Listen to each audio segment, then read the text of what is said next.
Pessoal, boa tarde. Dando sequência à aula de hoje, com a correção comentada de algumas questões que se encontram entre as páginas 20 a 22. Vamos lá, vamos começar. Lembrando que nós estamos conversando sobre a regência verbal e nominal, especificamente a regência verbal. Mas o que é a regência verbal? É a relação que se estabelece entre os verbos e os termos que os complementam. Qual é o nome do complemento do verbo? Objeto, ok? Prosseguindo, estudo da regência verbal. Você já assistiu a algum concerto de música? Caso tenha visto, deve ter percebido a presença de um maestro. Em uma orquestra, ele tem um papel de regente, ou seja, ele conduz os músicos para que haja equilíbrio, harmonia. Que relação isso pode ter com o estudo da língua? O fato é que também existe regência na língua portuguesa.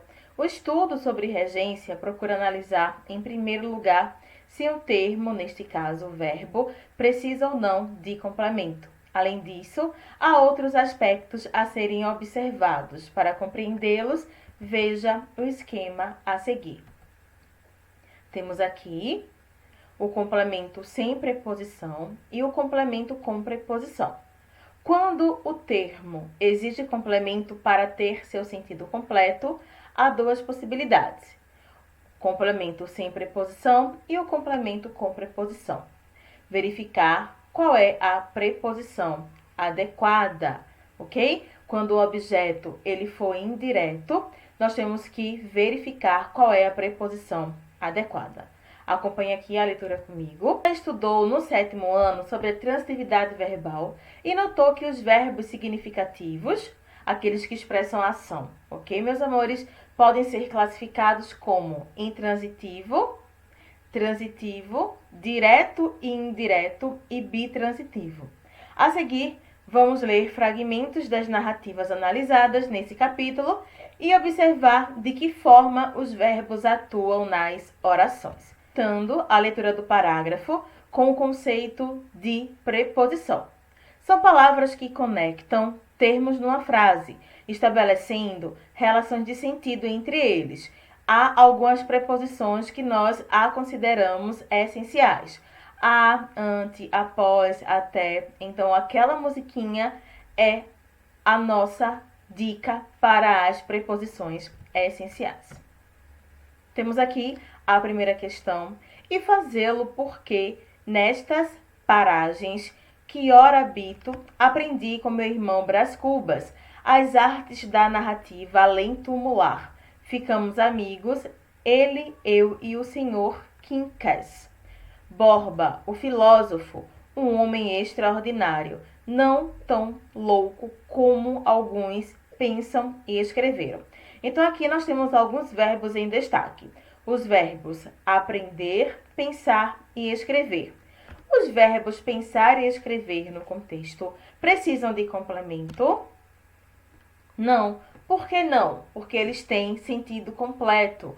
Eles são classificados como verbos intransitivos. Número 2. Compare-os com o verbo aprender do mesmo fragmento. Vejamos. O verbo aprender, ao contrário, não tem sentido completo sozinho, pois quem aprende, aprende algo. O verbo aprender é um verbo transitivo direto, ok? Terceira questão. Complete os espaços adequadamente. Podemos afirmar que os verbos pensar e escrever são classificados como intransitivos, pois não precisam de complemento. Ao contrário, o verbo aprender precisa de complemento.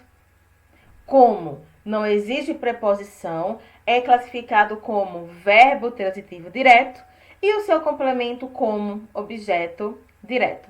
Ok, pessoal? Anota aí. Próxima. Agora observe outro fragmento do Pastiche Capitur, Memórias Póstumas. Devo-lhe minhas tristezas, minhas alegrias, mas a ele coube também a construção da imagem negativa que me foi atribuída. A ele, a bem da verdade, há uns tantos críticos de nomeada que se debruçam sobre a minha história. Vamos aqui observar que há um verbo em destaque, um não, dois verbos em destaque. O verbo dever e o verbo debruçar. Quarto, os verbos dever e debruçar exigem complemento. Quais são eles? Vejamos. Devo-lhe minhas tristezas, minhas alegrias. Debruçaram sobre a minha história. Então, aqui nós temos o complemento do verbo dever e o complemento do verbo debruçar, ok? Número 5.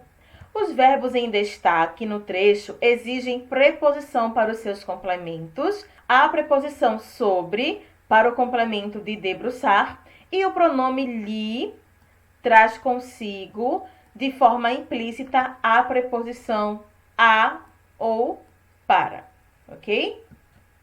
Número 6. A partir da observação acima, complete adequadamente os espaços a seguir.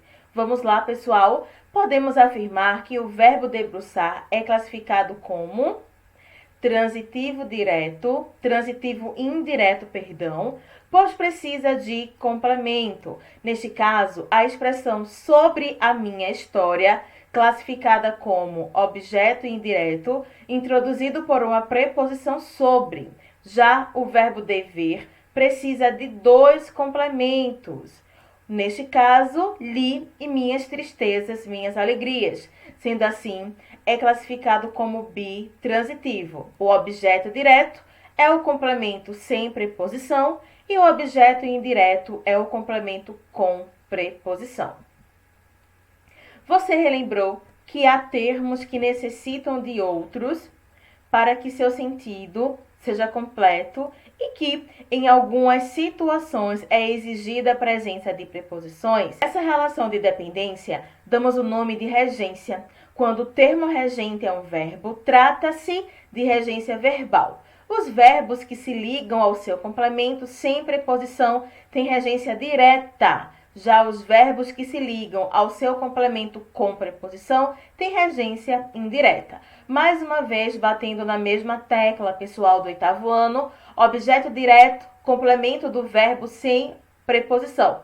Objeto indireto, complemento do verbo com preposição, ok?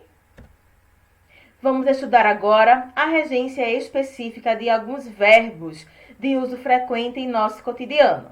Leia os fragmentos a seguir. Sobre o manto diáfano da fantasia, afinal, a melhor forma de chegar à verdade profunda da humana condição. Portanto, perdoe este narrador e vamos ao já. Um homem e uma mulher estão em um apartamento.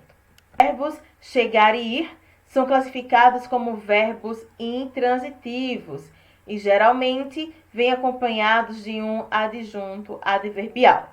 Nesse período, quais termos funcionam como adjunto adverbial e qual é a informação atribuída aos verbos?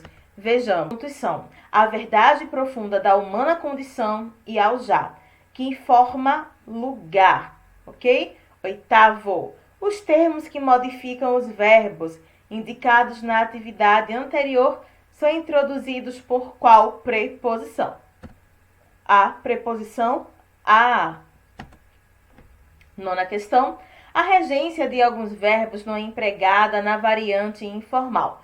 De acordo com as normas gramaticais, na linguagem do dia a dia, costumamos utilizar esses verbos com outra preposição. Qual seria a preposição em, meus amores? Então, preposição a e na 9ª, preposição em.